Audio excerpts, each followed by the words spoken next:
Bonjour Jeanne, bonjour Justine. Bonjour. Est-ce que vous voulez bien nous parler de la gonette?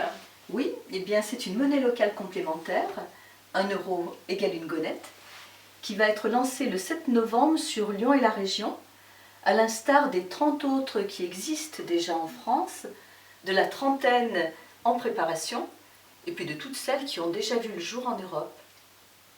Puis je rajouterai que c'est une monnaie qui est gérée par les citoyens pour dynamiser l'économie locale et elle circulera entre des consommateurs, des prestataires de biens et de services et des organismes ayant adhéré à une charte de valeurs. Et dites-moi, quel est l'avantage pour moi d'avoir des gonettes en plus de mes euros? Eh bien le premier avantage de la gonette, c'est qu'elle sert en quelque sorte, disons, de machine à laver les euros. Ah oui. En effet, avec l'euro, 97% des échanges financiers servent à la bourse et à la spéculation. Et donc ne profitent pas aux citoyens et à leur territoire. Et seulement 3% vont dans l'économie réelle. Autrement dit, seuls 3% des tractations financières sont consacrées à l'échange de biens et de services. Alors qu'avec la gonette, c'est 100% économie réelle et en plus sur notre territoire. Ah oui.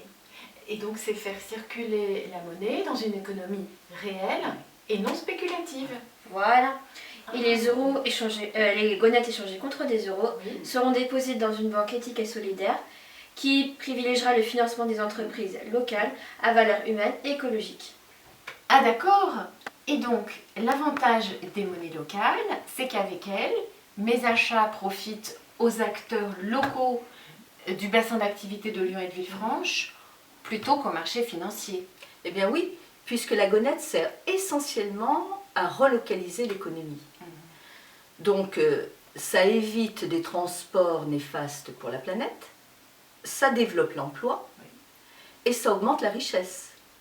Puisque 1 euro ne circule que 2 à 3 fois en moyenne dans l'économie réelle avant de retomber dans les circuits financiers. D'accord.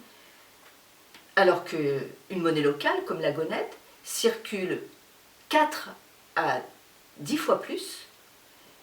Donc, ça augmente de 5 à 10 fois la richesse quand tu payes avec une monnaie locale comme la gonette. D'accord.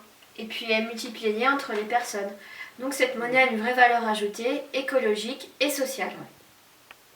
Eh bien, ça me paraît aller exactement dans le sens de ma volonté d'agir concrètement pour la société.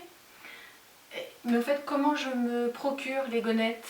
Oh, et bien très simplement, tu vas échanger tes euros contre des billets gonettes. Alors, soit directement chez des commerçants partenaires qui servent en quelque sorte de comptoir d'échange, soit à la banque Crédit Coopératif à Lyon. Mais attention, il faudra au préalable acquitter ton adhésion de 5 euros par an à l'association Gonette. Ah bon? Eh bien oui, parce que comme tu le sais peut-être, l'État n'autorise les monnaies complémentaires que dans un cadre associatif. Très bien. Voilà. Eh bien, écoutez, je vous remercie. Ces explications étaient très claires. Et puis, voilà, j'ai envie d'aller changer mes euros contre des gonettes. Et donc, dès le 7 novembre? C'est ça, dès le 7 novembre. Et si tu veux en savoir plus sur la gonette, tu peux aller sur le site de lagonette.org. Oui. Et si tu veux suivre l'actualité caladoise, tu peux aller sur la page Facebook la gonette en Beaujolais ou suivre le compte Twitter. Très bien. Et bien, je vous remercie. Et puis, à bientôt. À bientôt.